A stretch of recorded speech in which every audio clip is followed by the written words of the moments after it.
Hello friends, welcome back to my YouTube channel. ഇന്ന് ഞാൻ പുതിയ വീഡിയോ ആയിട്ട് എത്തിയേക്കുവാണ്. ഇന്ന് ഓഫീസിലാണുള്ളത്. ഓഫീസിൽ നിന്ന് വീഡിയോ എടുക്കാമെന്ന് വിചാരിച്ചു. എന്താണ് എൻ്റെ ഓഫീസ് ഡേ, അതാണ് ഇന്ന് ഓഫീസ് ഡേ. അത് കഴിഞ്ഞിട്ടുള്ള കുറച്ച് കാര്യങ്ങൾ, അതൊക്കെ എന്താണെന്നുള്ളത് നിങ്ങളെ കാണിക്കാൻ വേണ്ടിയാണ് ഇപ്പോൾ ഞാൻ എത്തിയേക്കുന്നത്. ഇതിപ്പോൾ നേരത്തെ എത്തണമെന്നൊക്കെ വിചാരിച്ചിട്ടുണ്ടായിരുന്നു ഓഫീസിൽ, പക്ഷെ നടന്നില്ല. ബ്ലോക്കിലൊക്കെ പെട്ട് ലേറ്റായിപ്പോയി. അപ്പോൾ എന്തൊക്കെയുണ്ട് വിശേഷങ്ങൾ? തന്നെയല്ലേ എല്ലാവർക്കും? എല്ലാവരും ഓക്കെ അല്ലേ? എല്ലാവരും കാര്യങ്ങളും എന്നോട് പറയണം കേട്ടോ. എന്തൊക്കെയാണ് കമൻറ്റ് ചെയ്തിട്ട് അങ്ങനെയല്ലേ. അപ്പോൾ welcome to my new video. അങ്ങനെ ഞാൻ വർക്ക് സ്റ്റാർട്ട് ചെയ്യാണ്. ഞാൻ സിസ്റ്റം ഓപ്പൺ ആക്കി വെച്ചിട്ടാണ് പിന്നെ പോയിട്ട്, ഞാൻ പറഞ്ഞില്ലേ ഞാൻ ലേറ്റായി പോയായിരുന്നു. നേരത്തെ വരണം, ഷൂട്ട് ചെയ്യണം, എന്നിട്ട് പിന്നെ വർക്കൊക്കെ സ്റ്റാർട്ട് ചെയ്യണം എന്നൊക്കെ വിചാരിച്ചാണ്. പക്ഷെ ഒരു ബ്ലോക്കായിരുന്നു. ഇവിടെ മെട്രോൻ്റെ പണി നടക്കുന്നുണ്ട്. അതുകൊണ്ട് ബ്ലോക്കായിപ്പോയി. എക്സ്പെക്റ്റ് ചെയ്യാത്തൊരു ബ്ലോക്കാണ്. അതുകൊണ്ട് ലേറ്റായിപ്പോയി. എന്നിട്ട് അതുകൊണ്ട് പിന്നെ വന്ന് ലാപ്പൊക്കെ ഓപ്പൺ ആക്കി വെച്ചിട്ടാണ് പിന്നെ വീഡിയോ എടുത്തത്. അതിനുശേഷം വർക്ക് സ്റ്റാർട്ട് ചെയ്യാണ്. എൻ്റെ ബാഗ് നിങ്ങൾ ശ്രദ്ധിച്ചിട്ടുണ്ടോ എന്നറിയില്ല. ഒരു വലിയ ബാഗാണ് ഞാൻ എടുക്കുന്നത്. അതെടുക്കുന്നതിൻ്റെ മെയിൻ കാരണം എന്താണെന്ന് വെച്ചാൽ അതിൽ നിറച്ചും ഫുഡാണ്. മെയിനായിട്ട് അതിനകത്ത് നിറച്ചും ഫുഡാണ്. ലാപ്പൊക്കെ കൊണ്ടുപോകേണ്ട ടൈപ്പ് ബാഗാണ്.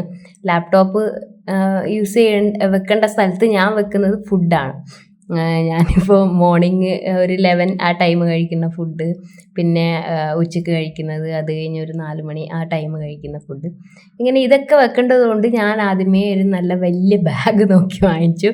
അതാണ് എൻ്റെ മെയിൻ സാധനം. എന്ന് വെച്ചാൽ എന്ത് എടുക്കാൻ മറന്നാലും ഞാൻ അതെടുക്കാൻ മറക്കില്ല. ഫുഡ് എടുക്കാതെ പോകുന്ന പരിപാടിയില്ല. ഫുഡാണ് മെയിൻ. നമ്മളതിനാണല്ലോ ജീവിക്കുന്നത്, കഴിക്കാൻ വേണ്ടിയിട്ട്. അപ്പോൾ വന്ന ഉടൻ ഈ ബാഗിലുള്ള സാധനങ്ങളൊക്കെ എടുത്ത് പുറത്ത് വെക്കുക എന്നുള്ളതാണ് മെയിൻ ഒന്നാമത്തെ പരിപാടി.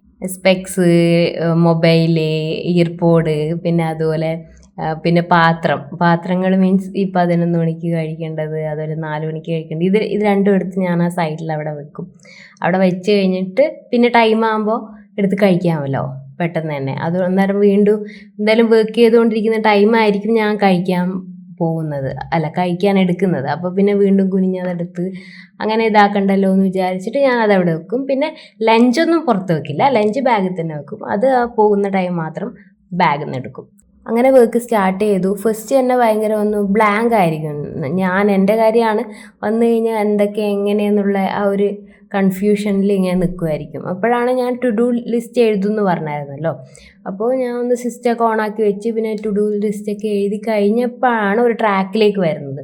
എന്തൊക്കെ ചെയ്യണം, എങ്ങനെയൊക്കെ പ്രയോറിറ്റി ഏതൊക്കെയാണ്, ഇന്ന് എന്തൊക്കെയാണ് കൊടുക്കാനുള്ളത്, ഇന്ന് എന്തൊക്കെയാണ് പോകാനുള്ളത്, അങ്ങനെ അതൊക്കെ ആലോചിച്ചും കണ്ടും അങ്ങനെ എഴുതലാണ് പരിപാടി. അത് കഴിഞ്ഞാണ് പിന്നെ വർക്കിലേക്ക് സ്റ്റാർട്ട് ചെയ്യുക. പിന്നെ സ്റ്റാർട്ട് ചെയ്ത് കഴിഞ്ഞാൽ പിന്നെ ആ ഫ്ലോയിൽ അങ്ങ് പോയിക്കോളും.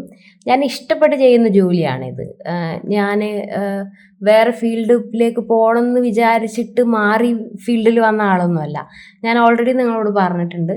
എനിക്കൊരു ടൈം ആയപ്പോൾ എനിക്ക് മനസ്സിലായി ഞാൻ ജേർണലിസം ഫീൽഡിലാണ് എനിക്കിഷ്ടം. അത് ഞാൻ പഠിക്കണം എന്ന് വിചാരിച്ചു, അത് ഞാൻ പഠിച്ചു.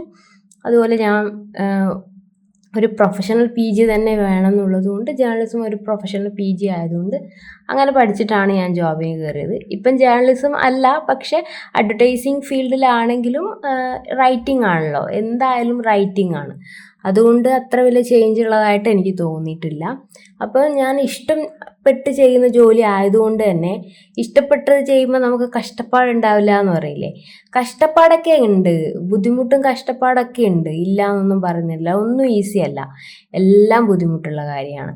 ഇപ്പോൾ നമ്മൾ ചെയ്യുന്ന നമ്മളിപ്പോൾ സിസ്റ്റത്തിന് മുന്നിലിരുന്ന് വർക്ക് ചെയ്യുന്നതാണെങ്കിലും നമ്മൾ പുറത്തിറങ്ങി പണിയെടുക്കുന്നതാണെങ്കിലും രണ്ടും ബുദ്ധിമുട്ടുള്ള കാര്യമാണ്. പക്ഷെ രണ്ടും ഡിഫറെൻ്റ് ആയിട്ടുള്ള രീതിയിലാണ് ബുദ്ധിമുട്ട് എന്ന് പറയുന്നത്.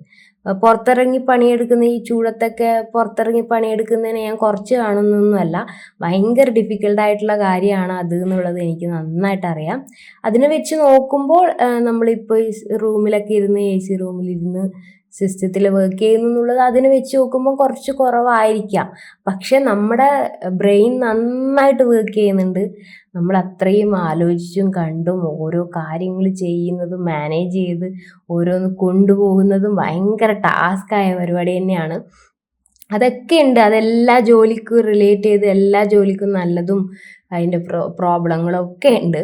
അതിന് റിലേറ്റ് ചെയ്തിട്ടുള്ള പ്രോബ്ലംസ് ഒക്കെ ഉണ്ട്, ഇല്ല എന്നല്ല പറയുന്നത്. പക്ഷേ എനിക്കെന്തോ ഞാൻ ഈ ജോലി ഇഷ്ടപ്പെട്ട് ചെയ്യുന്ന ഒരു ജോലി ആയതുകൊണ്ട് തന്നെ എനിക്കെന്തോ അത് ചെയ്യാൻ ഇഷ്ടമാണ്. പുതിയ പുതിയ കാര്യങ്ങൾ വരുമ്പോൾ അത് മനസ്സിലാക്കാനും അതിനെക്കുറിച്ച് പഠിക്കാനും അതിനെക്കുറിച്ച് റിസർച്ച് ചെയ്യാനും പിന്നെ അത് എഴുതാനും അങ്ങനെ ക്രിയേറ്റീവായിട്ട് വർക്ക് ചെയ്യാനും ഓരോ ഏരിയയിലും ക്രിയേറ്റീവായിട്ട് വർക്ക് ചെയ്യാനും അങ്ങനെ പല കാര്യങ്ങളും എനിക്കിഷ്ടമാണ്.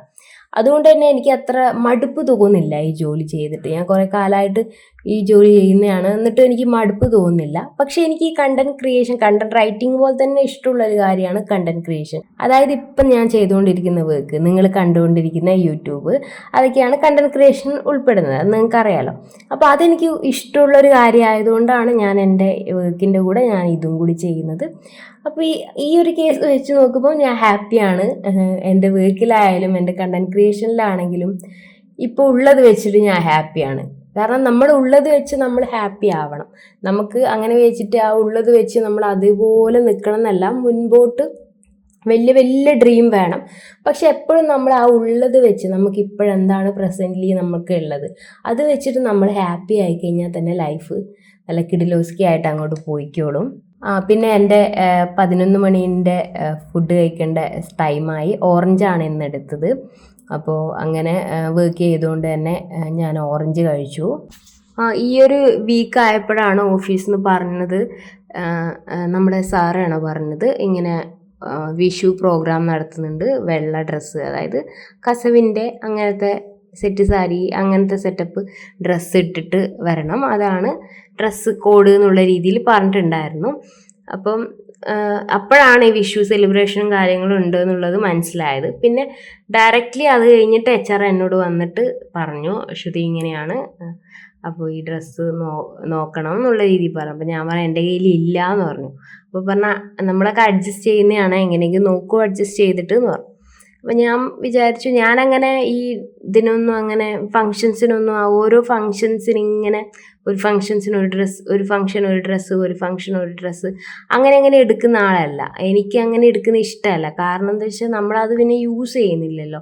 അപ്പോൾ പിന്നെ വെറുതെ ആ പൈസ വെറുതെ പോകും. അതുകൊണ്ട് എനിക്ക് അങ്ങനെ ഇഷ്ടമല്ല. മാക്സിമം പഴയത് വെച്ചിട്ട് അഡ്ജസ്റ്റ് ചെയ്യാൻ പറ്റുവാണെങ്കിൽ ഞാൻ അങ്ങനെ അഡ്ജസ്റ്റ് ചെയ്യുകയാണ് ചെയ്യുന്നത്. പക്ഷേ ഇപ്പോഴെന്തോ എനിക്ക് ഇത്തവണ എന്നോട് അങ്ങനെ സാറും പറഞ്ഞു, അതുപോലെ പിന്നെ HR പറഞ്ഞു. അപ്പോൾ എല്ലാവരും ഇടുന്നതല്ലേ, അപ്പോൾ പിന്നെ ഞാനായിട്ട് അങ്ങനെ വേറെ ഡ്രസ്സ് ഇടുന്നത് ശരിയില്ലല്ലോ എന്ന് വെച്ചിട്ട് ഞാനിപ്പോൾ എന്തായാലും വാങ്ങാൻ വിചാരിച്ചു. അപ്പോൾ ഇന്ന് എനിക്ക് ഈവനിങ് ഒരു ഷോപ്പിംഗ് ഉണ്ട്. ഞാൻ കഴിക്കുമ്പോൾ ഫുഡ് അപ്പുറത്തെ എൻ്റെ സൈഡിലിരിക്കുന്ന അവർക്ക് കൊടുക്കും. അതിപ്പോൾ രാവിലെ അതിൽ ഓറഞ്ച് ഇപ്പോൾ കഴിച്ചപ്പോൾ ഓറഞ്ച് കൊടുത്തതാണ്. അത് കഴിഞ്ഞ് വൈകുന്നേരം കഴിക്കുമ്പോഴും ഞാൻ അവർക്ക് കൊടുക്കും. അവർക്ക് കൊടുത്തിട്ടേ കഴിക്കുള്ളൂ. അങ്ങനെ ഫുഡ് കഴിക്കാനുള്ള ടൈമായി. ഫുഡ് കഴിക്കാൻ വേണ്ടിയിട്ട് ഞാൻ മുകളിലോട്ട് പോവുകയാണ്. എനിക്കെന്തോ ഭയങ്കര വിശപ്പായിരുന്നു, എപ്പോഴും ഇല്ലാത്ത പോലത്തെ ഒരു തരത്തിലുള്ള വിശപ്പായിരുന്നു. എന്നിട്ട് ഞാൻ പെട്ടെന്ന് 1 മണിയായപ്പോൾ അല്ലെങ്കിൽ ഞാൻ 1:15 ആയാലാണ് ഫുഡ് കഴിക്കാൻ പോകുന്നത്, അങ്ങനെ വിശക്കാറില്ല. പക്ഷെ ഇപ്പം ഞാൻ 1 മണിയായപ്പോൾ തന്നെ പെട്ടെന്ന് ഫുഡ് കഴിക്കാൻ വിശന്നിട്ട് ഞാൻ പെട്ടെന്ന് അങ്ങ് പോയി. ഓഫീസിൽ ഫുഡ് ഉണ്ട് എന്ന് ഞാൻ പറഞ്ഞായിരുന്നല്ലോ നിങ്ങളോട്. അപ്പോൾ ഓഫീസിൽ ഇന്ന് മീൻകറിയും ക്യാബേജ് തോരനാണ് ഞാൻ എടുത്തത്. ക്യാബേജ് തോരൻ, മീൻകറി, പിന്നെ അച്ചാർ, പപ്പടം, അതൊക്കെയാണ് ഉണ്ടായിരുന്നത്. അപ്പം ഞാൻ അതിൽ ക്യാബേജ് തോരൻ മാത്രം എടുത്തു.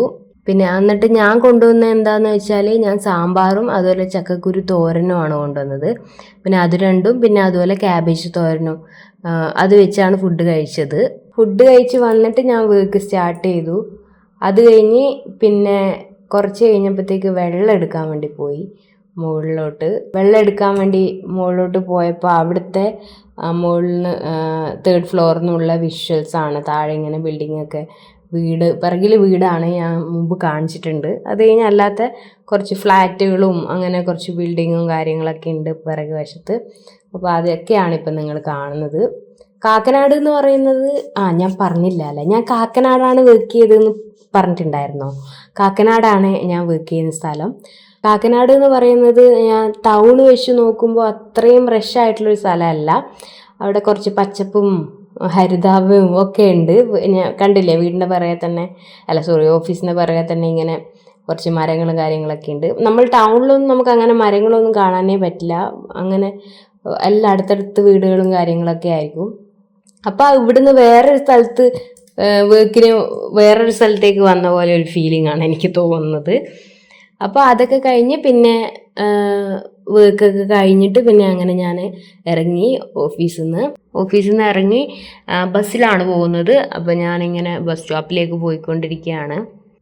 എന്താ മഴ ചായ ജോൺസൺ മാഷ് അതുപോലെ അങ്ങനെ പറയില്ലേ, അങ്ങനെ പറയുന്ന പോലെയാണ് ഈ ബസ് അതുപോലെ സൈഡ് സീറ്റ് പാട്ട് എന്ന് പറയുന്നത്. അപ്പോൾ ഇങ്ങനെ സൈഡ് സീറ്റിലിരുന്ന് ഇങ്ങനെ പാട്ടൊക്കെ കേട്ട് ഇങ്ങനെ പുറത്തൊക്കെ ഇങ്ങനെ വായി നോക്കി ഇങ്ങനെ ഇരിക്കാൻ നല്ല സുഖമുള്ള പരിപാടിയാണല്ലേ. സീറ്റ് കിട്ടി അങ്ങനെ ഇരിക്കണം. ഭയങ്കര തിരക്കാണ് ബസ്സിൽ. ഞാൻ പിന്നെ ഫസ്റ്റ് സ്റ്റാർട്ട് ചെയ്യുന്ന സ്ഥലത്ത് നിന്ന് കയറുന്നത് കൊണ്ട് സീറ്റൊക്കെ കിട്ടും. അതുകൊണ്ട് അവിടെ ഇരുന്ന് ഇങ്ങനെ വായിയൊക്കെ നോക്കി ഇങ്ങനെ രസത്തിലിരിക്കുകയാണ്. ബ്ലോക്ക് വന്നു കഴിഞ്ഞാൽ ഭയങ്കര പ്രോബ്ലമാണ്. ബ്ലോക്കൊന്നും ഇല്ലെങ്കിൽ നല്ല സുഖമായിട്ട് ഇങ്ങോട്ട് വരാം. അത് കഴിഞ്ഞ് ചായ കുടിക്കാൻ വേണ്ടിയിട്ട് പോവാണ്. കാരണം നേരെ വീട്ടിലേക്ക് പോകുന്നില്ല. വീട്ടിലേക്ക് പോവാത്ത എന്താണെന്ന് വെച്ചാൽ ഞാൻ പറഞ്ഞല്ലോ, എനിക്ക് കുറച്ച് ഷോപ്പിങ്ങും കാര്യങ്ങളൊക്കെ ഉണ്ട്. അപ്പോൾ അതുകൊണ്ട് അവിടെ പോകണം. അപ്പോൾ പിന്നെ ചായ എന്തെങ്കിലും കുടിച്ചിട്ട് പിന്നെ അങ്ങോട്ടേക്ക് പോകാമെന്ന് വെച്ചു. അങ്ങോട്ട് പോയിട്ട് കുറച്ച് ലേറ്റ് ആകാൻ വരാം. അപ്പോൾ പിന്നെ വിശക്കുമല്ലോ, അതുകൊണ്ട് പിന്നെ ചായ കുടിച്ചിട്ട് പോകാമെന്ന് വെച്ചു. അപ്പോൾ ചായ വാങ്ങി. ചായയും സമൂസയാണ് ഞാൻ കഴിച്ചത്. ഇത് ഞാൻ സ്ഥിരം വരുന്നൊരു കടയാണ്. ഇവിടെ ഞാൻ കയറിപ്പോയാൽ തന്നെ അവിടുത്തെ പയ്യന്മാർക്കറിയാം. അപ്പോൾ അവർ ലൈറ്റ് മധുരം കുറച്ച് ചായ അങ്ങനെ ചോദിക്കും. അപ്പോൾ അതുകൊണ്ട് ഞാൻ അവിടെ പോയി ഇരുന്നാൽ തന്നെ അവർ കണ്ണിനെ കണ്ടാൽ തന്നെ അത് ചോദിച്ചോളൂ. അവർ എന്നെ ഓർഡർ ചെയ്തോളൂ. അപ്പം പിന്നെ എനിക്കിത് പറയാനൊന്നും വേണ്ട. അപ്പം സ്ഥിരം പോകുന്നൊരു കടയാണത്. പിന്നെ ഇങ്ങനെ ഷോപ്പിംഗ് കലൂർ ഭാഗത്താണ് പോയത്. കലൂർ ഭാഗത്ത് പോയി. പിന്നെ എന്നോട് ഫ്രണ്ട് പറഞ്ഞിട്ടുണ്ടായിരുന്നു, ഓഫീസിലുള്ളൊരു ആൾ പറഞ്ഞിട്ടുണ്ടായിരുന്നു ഇങ്ങനെ കലൂർ ഭാഗത്തുണ്ട് കുറച്ച് കട, അപ്പോൾ അങ്ങോട്ട് പോയി നോക്കുമോ എന്ന് പറഞ്ഞിട്ട്. അപ്പോൾ അങ്ങനെ ഞാൻ പോയതാണ്. പിന്നെ എന്താന്ന് വെച്ചാൽ ഇത് ഓണമല്ലല്ലോ, വിഷു അല്ലേ. ഓണത്തിനാണല്ലോ ഈ സെറ്റ് മുണ്ട്, സെറ്റ് സാരി അങ്ങനത്തെ ഐറ്റംസ് ഒക്കെ കൂടുതലുള്ളത്. അതുകൊണ്ട് കൂടുതൽ കടകളില്ല എന്നല്ല, കടകളിൽ ഈ സാധനം ഇല്ല. ഇത് ഞാൻ കുറേ കടയിൽ ചോദിച്ച് ഇങ്ങനെ നടന്നു. ഇങ്ങനെ സെറ്റ് ഇതുണ്ടോ, ഗോൾഡൻ ഇതുണ്ടോ, പിന്നെ എന്നൊക്കെ കസവിൻ്റെ ഉണ്ടോ എന്നൊക്കെ ചോദിച്ചിട്ട് നടന്നു. എന്നിട്ട് എവിടെയൊന്നും ഇല്ലാതായപ്പോൾ അവസാനം ഷീമാട്ടി പോയി. ഷീമാട്ടിയിൽ എന്തായാലും ഉണ്ടാവുമല്ലോ, കാരണം അതൊരു വലിയ കടയാണ്. അതുകൊണ്ട് എല്ലാ ടൈപ്പ് സാധനങ്ങളും ഉണ്ടാവും. അപ്പോൾ ഷീമാട്ടി പോകാമെന്ന് വെച്ച് അങ്ങനെ ഷീമാട്ടി പോയി. ഞാൻ ആദ്യമായിട്ടാണ് ഇവിടെ എറണാകുളത്തുള്ള ഷീമാട്ടി പോകുന്നത്. ഞാൻ ഇങ്ങനെ വലിയ കടകളിലൊന്നും അങ്ങനെ പോവില്ല. ഇവിടെ അങ്ങനെ ഒരു കടകളിലും ഞാൻ വലിയ കടകളിലും മാളുകളിൽ പോകാറുണ്ട്. ഈ ഷീമാട്ടി, സ്വയംവര, പോത്തീസ് അങ്ങനത്തെയൊക്കെ കടകളില്ലേ, വലിയ വലിയ കടകൾ, അങ്ങനത്തെ കടകളിലൊന്നും ഞാൻ പോകാറില്ല. എന്നുവെച്ചാൽ കൂടുതലും വാങ്ങുന്നത് വെസ്റ്റേൺ ടൈപ്പ് സാധനങ്ങളാണല്ലോ. ഈ സാരി, ചുരിദാർ അങ്ങനത്തെ സാധനങ്ങളൊന്നും അങ്ങനെ വാങ്ങാത്തത് കൊണ്ട് കൂടുതലും പോകുന്നത് അല്ലാത്ത കടകളിലാണ്. സുഡിയോ, ട്രെൻഡ്സ്, മാക്സ് അങ്ങനത്തെ വെസ്റ്റേൺ ടൈപ്പ് ഡ്രസ്സ് കിട്ടുന്ന കടകളിലാണ് പോകുന്നത്. അപ്പോൾ ആദ്യമായിട്ടാണ് ഞാൻ ഇങ്ങനത്തെ ഒരു കടയിൽ പോകുന്നത് കുറേ നാളിന് ശേഷം. അവിടെ പോയിട്ട് അങ്ങനെ ഞാൻ കുറേ നോക്കി. അപ്പോൾ അവരോട് ഇപ്പോൾ സാരിയും പാവാടയും ബ്ലൗസും അതുപോലെ ചുരിദാറും ഒക്കെ ഉണ്ട്. അപ്പോൾ ആ ഒരു സെക്ഷനിൽ പോയിട്ട് ഞാൻ എല്ലാം നോക്കുവാണ്. സാരി വേണ്ടാന്ന് ഞാൻ തീരുമാനിച്ചിട്ടുണ്ടായിരുന്നു. കാരണം എന്താണെന്ന് വെച്ചാൽ സാരി എനിക്ക് ഓൾറെഡി ഉണ്ട്. അപ്പം എനിക്ക് സാരി ഉടുക്കാനാണ് വലിയ താല്പര്യമില്ല. കാരണം ബസ്സിലെല്ലാം പോകുന്നതുകൊണ്ട്, പോയിട്ട് തിരിച്ചു വരുന്നതുകൊണ്ട് ബസ്സിൽ ഭയങ്കര തിരക്കുമായിരിക്കും. സാരി കൊടുത്തു കഴിഞ്ഞാൽ എനിക്ക് സാരി ഉടുക്കാൻ അറിയില്ല. അപ്പോൾ ഉടുക്കാൻ അറിയാത്തത് കൊണ്ട് തന്നെ ഇത് കൊടുത്തിട്ട് എങ്ങനെയാണ് ഊരിപ്പോയാൽ എന്ത് ചെയ്യും എന്നൊക്കെയുള്ള ടെൻഷനാണ്. അതുകൊണ്ട് ഞാൻ അങ്ങനെ സാരിയും വേണ്ട. പിന്നെ പാവാടയും ബ്ലൗസും എൻ്റെ കയ്യിൽ ഓൾറെഡി ഉണ്ട്. അതൊരു ചുരിദാറാണ് ഈ ഒരു ഐറ്റത്തിൽ സെറ്റ് ടൈപ്പിൽ എനിക്ക് ഇല്ലാത്തത്. അപ്പം ഞാൻ വെച്ചെന്നാൽ പിന്നെ ചുരിദാറാവാം, അതാകുമ്പം പിന്നെ കുഴപ്പമൊന്നുമില്ലല്ലോ, ബസ്സിലൊന്നും പോകാൻ വേണ്ടിയിട്ടുള്ള ബുദ്ധിമുട്ടൊന്നുമില്ലല്ലോ എന്ന് വെച്ചാൽ നമ്മൾ ചുരിദാർ സെറ്റ് ചെയ്തു. ഫസ്റ്റ് തന്നെ ഓപ്പൺ ചെയ്ത് നോക്കുന്നത് പ്രൈസ് ടാഗാണ്. എത്രയാണ് പൈസ നോക്കിയിട്ടാണ് ബാക്കി പരിപാടികളൊക്കെ. പിന്നെ എനിക്ക് അത്ര വർക്കും കാര്യങ്ങളും ഒന്നും ഉള്ളത് വേണ്ട, ഡിസൈനൊന്നും ഉള്ളത് വേണ്ട. എനിക്ക് ഇതൊരു പരിപാടി ഒരു ദിവസത്തേക്കുള്ള എന്നുള്ള രീതിയിൽ അങ്ങനെ ഇത് മതി. അപ്പോൾ എനിക്ക് ഒരു ദിവസത്തേക്ക് പൈസ ചിലവാക്കാൻ ഞാൻ പറഞ്ഞല്ലോ ഓൾറെഡി, ഞാൻ പിശിക്കുകയാണെന്ന് നിങ്ങൾക്ക് അറിയുന്ന കാര്യമല്ലേ.